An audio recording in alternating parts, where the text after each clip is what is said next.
Namaskar. A warm welcome to World News and Indian Perspective on All India Radio. This is Renuka, and with me is VC Pramod, bringing glimpses of the major developments of the day from across the globe. Over the next half an hour, we shall bring you the latest from the world of politics, economy, sports, entertainment, and more. The headlines. Defence Minister of India Rajnath Singh reaches Tajikistan to participate in Shanghai Cooperation Organization's Defence Ministers Meet. U.S. Secretary of State Antony J. Blinken arrives in New Delhi today on a two-day visit. European Parliament to withdraw Pakistan's GSP Plus status over abuse of blasphemy laws. Harappan city in Gujarat inscribes on UNESCO's World Heritage List today.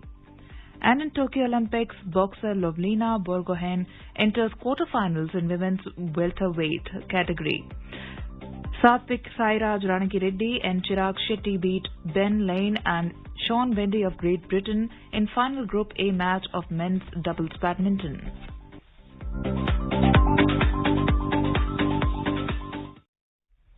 As the nationwide free COVID-19 vaccination campaign at government facilities for those above 18 years is going on, we advise our young listeners to get vaccinated and also to help others to get vaccinated. We also advise our listeners not to lower their guard as COVID-19 remains a threat to our health. Please stay at home unless it is essential to go out and continue to follow these three simple steps. Wear a face mask, maintain 2 gaz ki doori for social distancing, focus on hand and face hygiene. For any COVID-related information and guidance, contact national helpline numbers 011 2397 8046 and 1075. And now the news in detail. Defence Minister of India has reached Tajikistan's capital, Dushanbe, to participate in the Shanghai Cooperation Organization's Defence Ministers Meet. Main engagement is on Wednesday, which includes a joint call on by SCO defence ministers with Tajikistan's President Emomali Rahman. In the annual meeting, defence cooperation issues among SCO member states are discussed and a communique is expected to be issued after the deliberations. Rajnath Singh will address the meeting on Wednesday. During his visit to Dushanbe, the Raksha Mantri is also expected to meet his Tajik counterpart, Colonel General Shirali Mirzo, to discuss bilateral issues and other issues of mutual interest.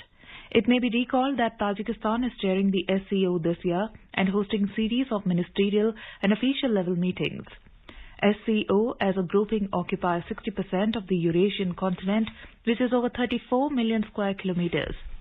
SCO countries is having a population of over 3 billion, that is almost half of the world's population.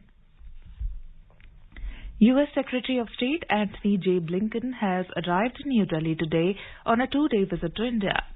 This is Secretary Blinken's first visit to India after assuming charge as U.S. Secretary of State. Mr. Blinken will meet External Affairs Minister Dr. S. Jaishankar and National Security Advisor Ajit Doval tomorrow. Both sides will review the robust and multifaceted India-US bilateral relations and potential for consolidating them further. Discussions will focus on regional and global issues of mutual interest, including recovery from the COVID-19 pandemic, the Indo-Pacific region, Afghanistan, and cooperation in the United Nations.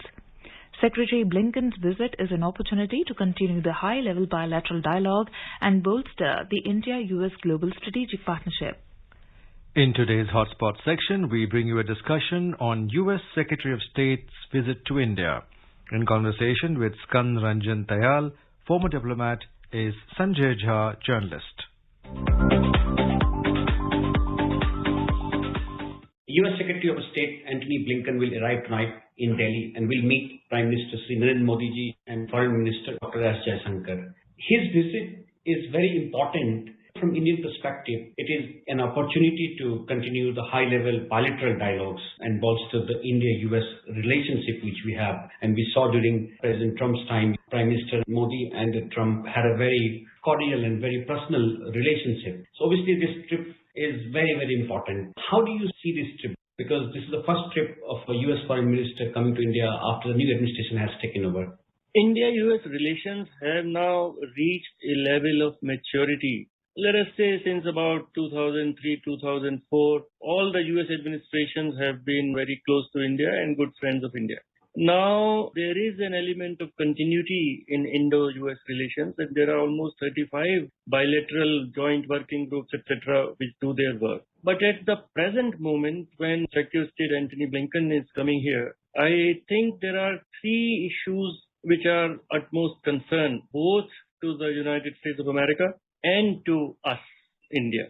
One, of course, is what is the end game in Afghanistan? What exactly does United States feel? What is their assessment? Whether President Ashraf Ghani's government will last? If the Taliban refuse to share power with the Ashraf Ghani government, then what is the fallback position for United States? Will they bomb the Taliban forces, etc.? There is a whole host of issues, and in that we are very clear that our support to President Ashraf Ghani government continues.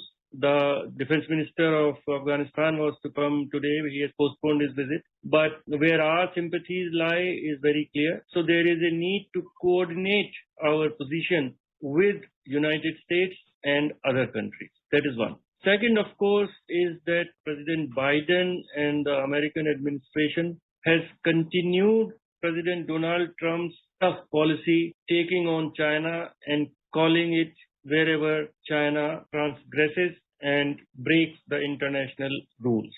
So the standoff in Eastern Ladakh is continuing. China is showing no sign that it will take steps to withdraw. And that is another area where India and the United States are working together, whether it in the Quad format or bilaterally, supply of military equipment. There is a whole host of issues, intelligence sharing, etc.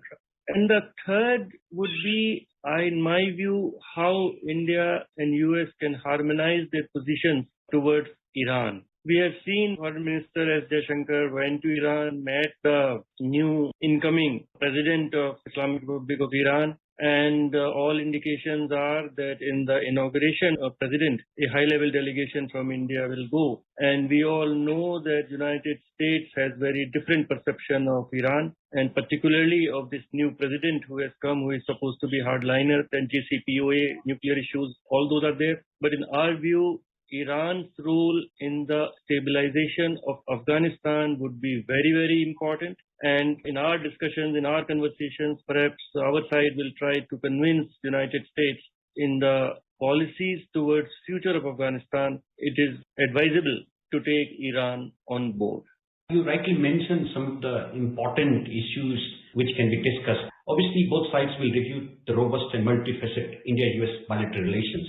What about some discussion about post-COVID-19 response efforts? Because US has done very good job with the vaccination, and it has also started distributing the spare vaccines around the world. Do you think there could be a talk about the vaccine efforts, like our own progress on the vaccines, and also how US can help India in getting the vaccination more rapidly to our citizens? Most certainly. There are 2-3 aspects here. One, of course, is what was the origin of this Wuhan virus, this Chinese virus, this COVID-19. And on that, WHO is starting again another investigation, and China has said no, they will not cooperate. That is one part. Because we have to learn from our mistakes, from the mistakes of the global community, international community, WHO, etc., that why this pandemic spread so fast and so vastly. Second, the vaccines are being supplied, being manufactured, and there were some issues because when we make our COVID vaccine, etc., in Serum Institute, then some components of that come from United States. And at one point, American administration had banned the export of those components, which has been lifted. But again, there is need to harmonize this so that globally there is massive production of vaccines and they are supplied to all the needy countries. India is also a part of that effort of WHO-sponsored co-vaccine, etc. So there is certainly great scope to move together in that direction. Third is that Indian passport holders, Indian nationals, ordinary, are still not allowed to enter United States, and because of COVID restrictions.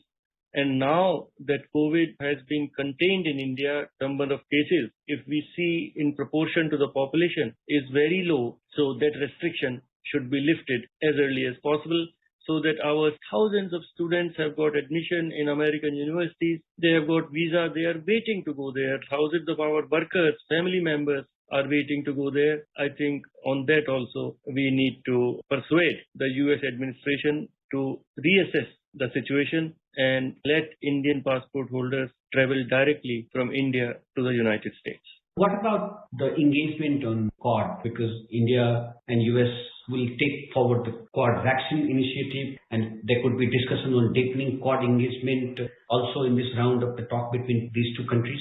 Most certainly, Quad would be a very important agenda item, and President Joe Biden had taken the initiative to have his first virtual summit meeting with the other three leaders of Quad, including with Prime Minister Narendra Modi. So how to give more muscle to Quad, how to have more coordination, how to proceed further. And there is some talk that if there is United Nations General Assembly meeting and if Prime Minister Modi goes there, then perhaps there could be a physical meeting among the four Quad leaders.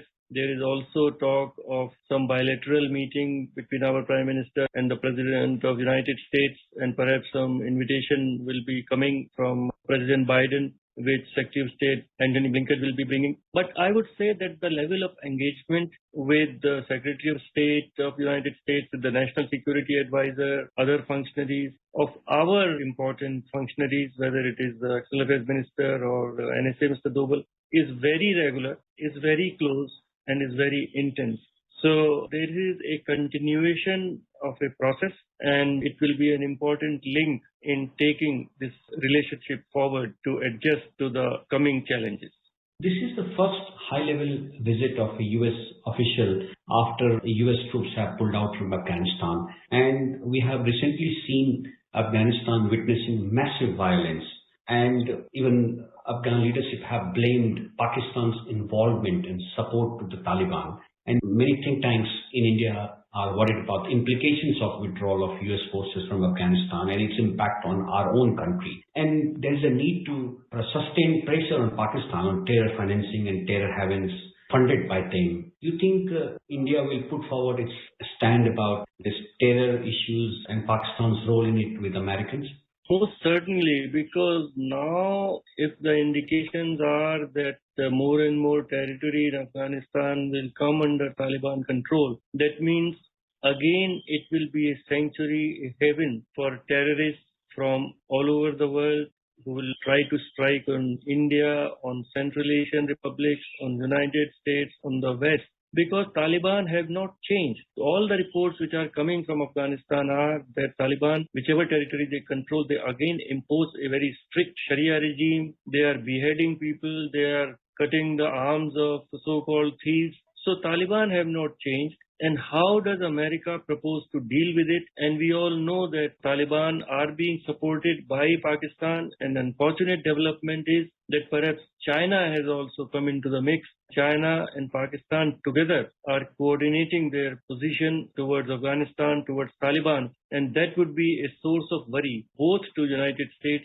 and to India. The resurgence of tariff as a critical foreign policy tool for the United States is sort of a departure from one of its long upheld commitments towards free trade. The United States was known and always propagating free trade. But recently we saw United States Trade Representative's announcement regarding a trade action following its Section 301 investigation of digital service tax, which some of the countries, including India, has adopted. How do you see this kind of irritants for the trade between these two countries? The trade and this belief in free trade, it has come into question because some countries like China have gamed the system and they have given all sorts of protections to their own industry and all sorts of subsidies and have unleashed them for competition, which in free market economies like India and US, our companies are not able to compete. America has understood, India has understood it. We have not joined the Regional Comprehensive Economic Partnership Agreement because of this fact, because of this danger. So, world is looking at trade with a new lens, and it is a fact that all countries have not been winners. Some countries have taken unfair advantage of the rules and regulations and the slow decision-making process of the World Trade Organization. So, In my view, the whole situation is in a flux. Whether it is the United States, whether it is India. India has also increased tariffs on some items to protect our own industry. So this is a new world we are looking at, and conversations with United States will continue. Both sides will try to protect their own interests, and together they should devise a strategy to deal with China and how to curb China's unfair competition and hidden subsidies, etc. India and United States both have to worry about China.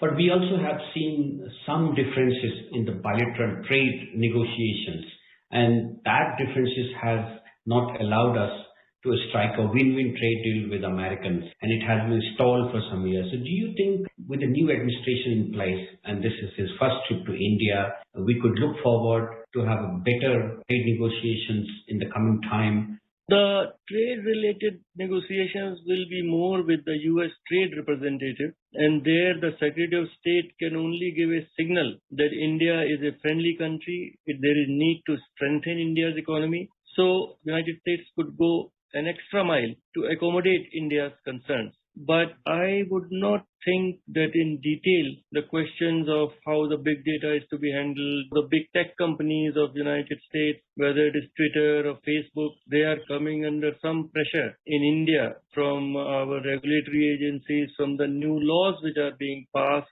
on IT and privacy. And this is again a scenario which is unfolding, because till now the big tech companies had a free run in India. They could operate without any restriction, without any regulation, without any kind of check or balance. But now, rightly, Government of India and people of India want that they should operate in a regime which is constitutional, and American companies are resisting that. But these issues are always there when there are two big companies. United States is the biggest trading partner. So this can be handled well if there is goodwill on both sides and if both sides are reasonable. A defense cooperation has been one of the dominant component of India-US bilateral relationship. India seeks to leverage this aspect in the Indo-Pacific to diversify the scope of our role in the world affairs. So what kind of issues will be on agenda between US and India? It will be a very important component of the bilateral discussions. India has been buying a lot of defense equipment from United States. Apache helicopters are coming. But issue really is that in the defense industry, all the companies in United States are private, and they are unwilling to share their technology with India. And India's national mission is for Atmanirbhar Bharat, that India builds more and more of our defense equipment within India with technology transfer. And this is where we find some difficulty in working with Americans, whereas Russian companies, Israeli companies, even French companies, they are ready to transfer technology so that gradually more and more value addition is in India for defense equipment. So this is where some differences lie, but these are commercial issues. These are issues for negotiation, for harmony, and there can be some resolution as we go forward. Thank you very much for your time. Thank you very much.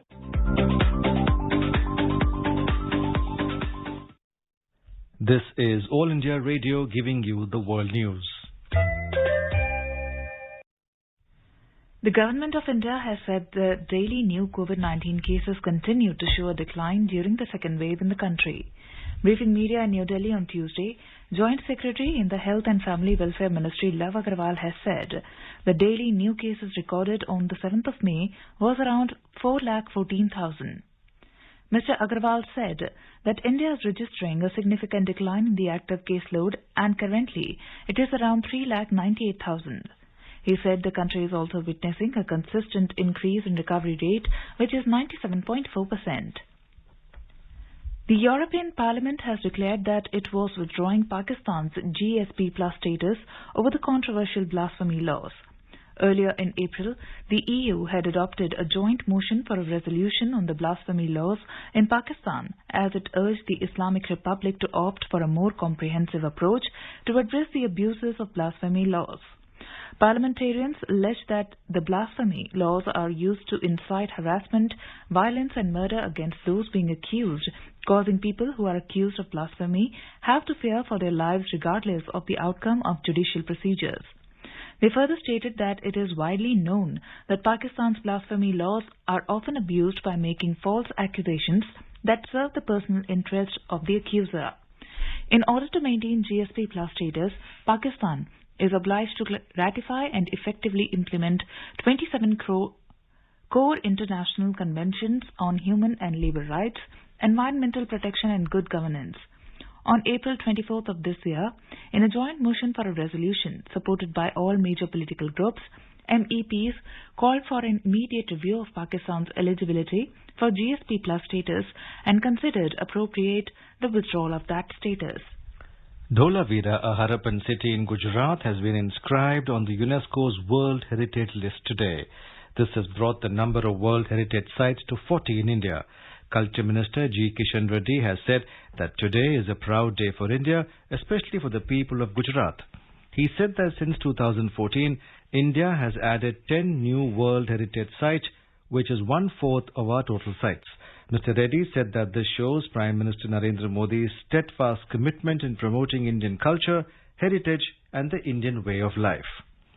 Prime Minister Narendra Modi has expressed happiness on UNESCO declaring Dholavira, Harappan city in India, a World Heritage Site. In a series of tweets, Mr. Modi said, Dholavira was an important urban centre and is one of our most important linkages with the country's past. He also said that it is a must visit, especially for those interested in history, culture and archaeology. Prime Minister said he first visited Dholavira during his student days and was mesmerized by the place.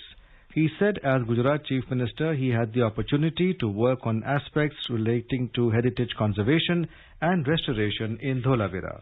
The 6th death anniversary of former President APJ Abdul Kalam was observed at his native Pekarambu at Rameshwaram today. District Collector of Ramanathapuram, Ms. Chandrakala, Dr. Kalam's family members, officials of the district administration, DRD officials, and representatives of various political parties paid floral tribute at the National Memorial. Due to COVID-19 restrictions, tourists and the public were not allowed inside the premises. Former President Abdul Kalam suffered a cardiac arrest while delivering a lecture at the Indian Institute of Management, Shillong, and passed away on 27th of July 2015. And now a report from the business world. The BSE Sensex fell 274 points, or 0.52% to close at 52,579. The NSE Nifty also lost 78 points, or 0.49% to finish at 15,746. In global equity markets, a majority of Asian stocks fell for a third straight session. Hong Kong's Hang Seng plunged 4.2% and China's Shanghai Composite Index declined 2.5%. However, South Korea's Kospi added 0.2%, Japan's Nikkei 225 gained 0.5%, Singapore's Straits Times Index was trading almost flat. European stocks were down in intraday trade. Oil prices inched up marginally. In intraday trade, Brent crude prices were trading around $74.80 per barrel. Back home, gold prices rose 30 rupees at the multi-commodity exchange for August contracts. Gold was trading at 47,490 rupees per 10 grams. On the other hand, silver prices fell around 170 rupees to trade at 66,950 rupees per kilogram for September contracts when reports last came in. And the rupee today weakened marginally by 5 paise to close at 74 rupees and 47 paise against the US dollar. Arjun Chaudhary for World News, All India Radio. In Olympics, India had a good day today with victories coming in hockey, badminton and boxing. In hockey, Men in Blue defeated Spain 3-0 in group match of Pool A. Indian team took the 2-goal lead in the first quarter itself. Simranjeet Singh scored first goal in the 14th minute of the first quarter, while Rupinder Pal Singh shot the second one just before the end of the first quarter at the 15th minute.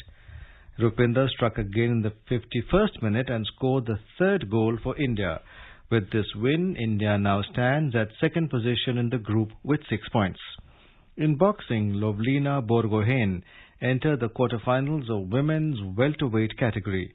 She beat Nadine Apetz of Germany in the round of 16 in 64 to 69 kilogram category by 3-2. In badminton, Indian duo of Satvik Sairaj Rankireddy and Chirag Shetty beat Ben Lane and Sean Wendy of Great Britain in final Group A match of the men's doubles, 21-17, 21-19. The remarkable performances by the participants from other countries also hogged the attention of the sports lovers. Weightlifter from Chinese Taipei, Hyo Hin-hun, won the women's weightlifting title in 59 kg category in the mega event. The Chinese team, comprising Yang Chiang and Yang Haoran, have defeated Mary Tucker and Lucas Kozineski of the USA for gold in the first mixed team 10-meter air rifle final. Turkmenistan also has secured its first ever Olympics medal as its weightlifter Polina Gurieva won silver medal in the 59 kg weightlifting category in Tokyo Olympics. Clarice Abnagao of France has won the gold medal in the women's judo 63 kg category in Tokyo Olympics. Carissa Moore of USA is the Olympic women's surf champion. She beat Bianca Buitendag of South Africa and registered a score of 14.93. Italo Ferreira of Brazil has defeated Kaona Igarashi of Japan with a massive lead in men's surfing event and secured gold medal. Listeners from across the country are participating in the Olympic quiz with AIR News. Listeners have emailed us their replies in huge numbers. Rohan Shekhar of Patna in Bihar was the first to send the correct answer of the question on 26th of July. Many congratulations to her from the entire team of AIR News. Speaking to AIR News, Rohan Shekhar expressed his happiness on winning the Olympic quiz and wished the Indian Olympic contingent the best for Tokyo Olympics. Thank you so much for making me the winner of this quiz. मुझे बहुत खुशी हो रही है कि मैं इस quiz का विजेता बना। AIR न्यूज सुनना मुझे बहुत पसंद है क्योंकि यह जिस सटीकता और सरल तरीके से हमें न्यूज प्रोवाइड करता है, दिस इज वर्थ अप्रिशिएटिंग। इसके अलावा ओलंपिक्स में हमारे जितने भी पार्टिसिपेंट्स हैं जो इंडिया को रिप्रेजेंट कर रहे हैं, मैं उन्हें ढेर सारी शुभकामनाएं देना चाहता हूं ताकि वो हमारे देश का नाम रोशन करें, देश के लिए मेडल लाएं और देश का नाम और ऊंचा करें। To participate in the Olympic quiz, tune into our program Sports Scan at 7:20 p.m. every day. Now let's take a look at the major developments around the world as reported in the foreign press. Washington Post writes that Europeans increasingly frustrated as White House remains Trump-era COVID travel restrictions. New York Times says Hong Kong protester is convicted in first trial under tough security law. Financial Times writes that vaccine inequality threatens global economy recovery, warns IMF. Globe and Mall writes that floods, coup complicate Myanmar's growing COVID-19 outbreak. Gulf Time writes that Pakistan reopens Afghan border crossing to help shipment of goods. A quick look at the headlines once again. Defence Minister of India Rajnath Singh reaches Tajikistan to participate in Shanghai Cooperation Organization's Defence Ministers Meet. U.S. Secretary of State Antony J. Blinken arrives in New Delhi today on a 2-day visit. European Parliament to withdraw Pakistan's GSP Plus status over abuse of blasphemy laws. Harappan city in Gujarat inscribes on UNESCO's World Heritage List today. And in Tokyo Olympics, boxer Lovlina Borgohain enters quarterfinals in women's welterweight category. Satvik Sairaj Raniki Reddy and Chirag Shetty beat Ben Lane and Sean Wendy of Great Britain in final Group A match of men's doubles badminton.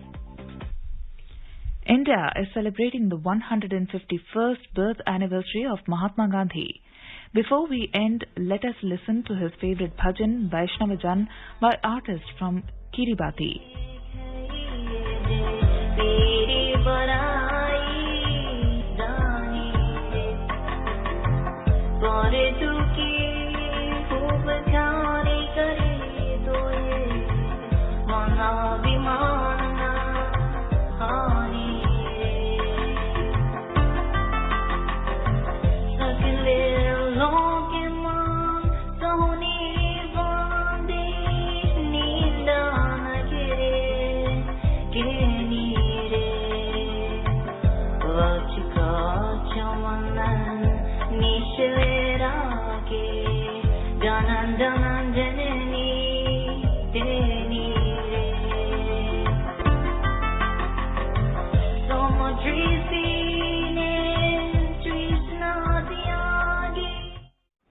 And with that, we end this bulletin. We'll be back at the same time tomorrow with the next edition of World News.